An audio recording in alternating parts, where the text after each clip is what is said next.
हमारा देश कैसा है?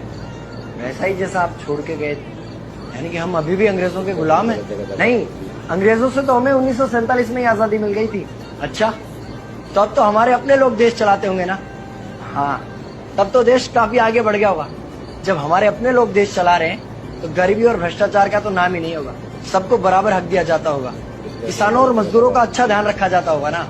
नहीं, ऐसा तो कुछ नहीं है। तो कैसा है बताना मुझे। कैसे हमारे अपने नेता, हमारे आजाद भारत के नेता, 100 साल हो गए मुझे गए हुए, बताना। हमारे अपने नेता वो तो अपनी जेबें भरने में लगे हुए हैं। आने वाली 7 पीढ़ियों को नहीं बल्कि 700 पीढ़ियों को ना कमा कर खाना पड़े उस चीज के इंतजाम में लगे हुए हैं। तो तुम लोग क्या कर रहे हो और हमारे देश का युवा क्या कर रहा है? हम लोग तो इंस्टाग्राम पर रील्स देखने में बिजी हैं। यानी कि हमारी कुर्बानी का देश के लोगों पर कोई असर नहीं पड़ा। देश के लोगों में कोई देशभक्ति नहीं, कोई देश प्रेम नहीं। नहीं, ऐसा नहीं है। आपके लिए और देश के लिए बहुत प्रेम है भारत के लोगों के दिलों में। हर 15 अगस्त और 26 जनवरी को तिरंगा फहराते हैं, पूरे जोश के साथ भारत माता की जय बोलते हैं और आपकी डीपी भी लगाते हैं। और भारत और पाकिस्तान के क्रिकेट मैच के दौरान तो हमारी देशभक्ति पीक पर होती है। तुम इसे देशभक्ति समझते हो? तो फिर क्या है देशभक्ति? अगर तुम्हारी देशभक्ति समाज को सुधारने में, गरीबों को अच्छी शिक्षा या बराबर का हक नहीं दिलाती तो कोई काम की नहीं है तुम्हारी देशभक्ति।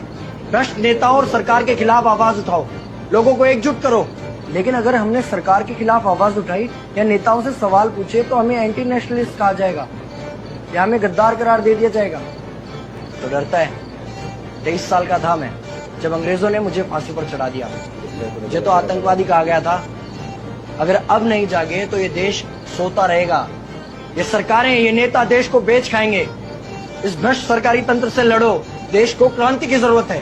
क्रांति यानी कि हमें हथियार उठाने होंगे, बंदूकें उठाने होंगे जैसे आपने उठाई। नहीं, हमारी क्रांति विचारों की थी। जब अंग्रेजी हुकूमत ने हमारी आवाज नहीं सुनी तो हमने और जोर से आवाज लगाई और अपने विचार रखे। और क्रांति केवल सत्ता को बदलने तक सीमित नहीं है, बल्कि इस भ्रष्ट अन्यायी तंत्र को जड़ से उखाड़ कर फेंकना है। पर ये होगा कैसे?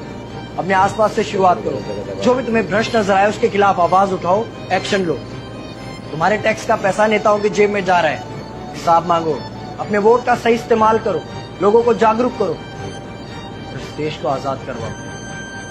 इंकलाब जिंदाबाद, इंकलाब जिंदाबाद।